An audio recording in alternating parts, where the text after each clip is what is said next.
Alright, this is a video of my 2001 Ducati 996, 4,600 miles.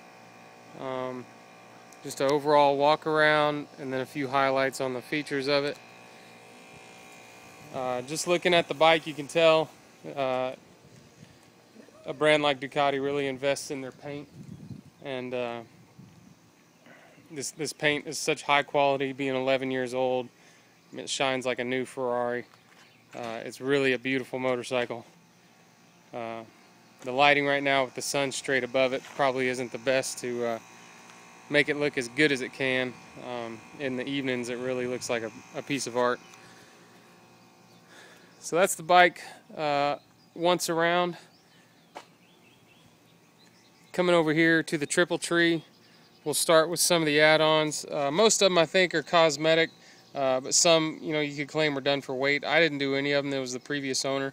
But you got a billet aluminum triple tree, and then you've got these aftermarket adjustables on the forks, so you're adjusting spring preload and then valving with the screw there for both of those. Up here, you've got some shock isolating brackets for the reservoirs with some anodized aluminum caps.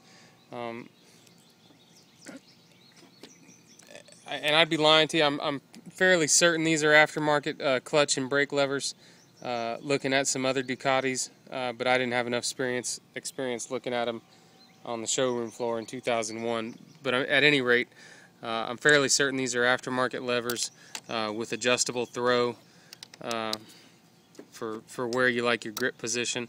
I usually leave the clutch out because when the clutch fluid starts getting pretty hot, you start noticing you need more throw. If you leave it real shallow, the brakes are real strong, so I'll keep the brake adjusted in because it just takes a little bit.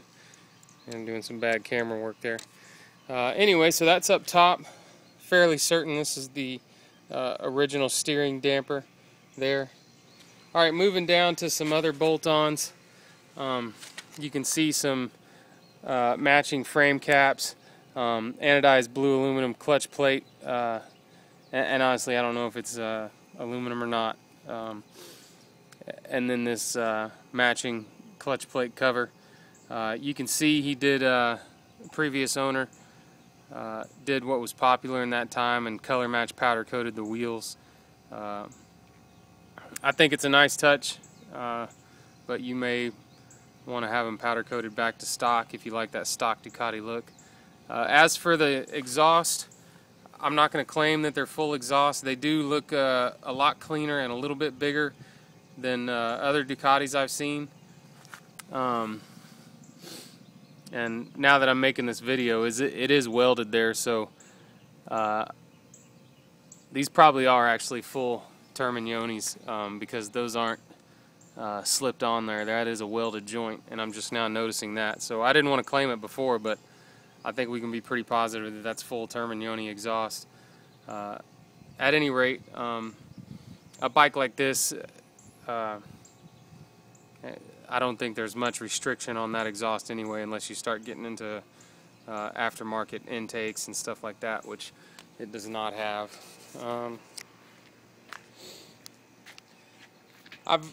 That's not the stock license plate holder. It's got the tail lights, which I'll show, or the blinking lights mounted in the cowl, which I'll show you in a second. I think is a nice touch. They make some cleaner looking fender eliminator kits than that, but I haven't really found the one I liked and never invested in it. On this side, same thing. The frame caps there are aftermarket. The Öhlins shock, I think that's aftermarket. I think it was stock on the 996S, but I'm not certain it was stock on this bike. At any rate, fully adjustable with your valving there and your preload rings there. Other than that, the kickstand's up. The bike is in neutral.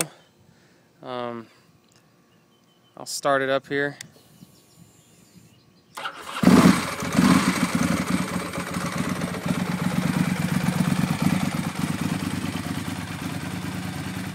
Alright, running good.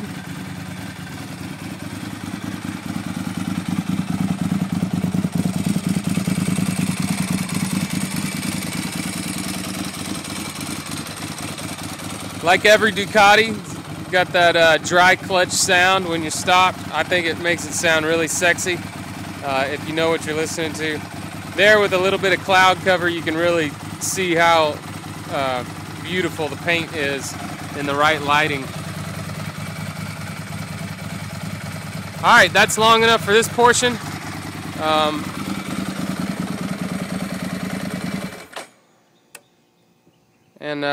I'll bring my wife out here to help, and I'll have a video of riding it. You can see it run through the gears and whatnot, and that'll be it.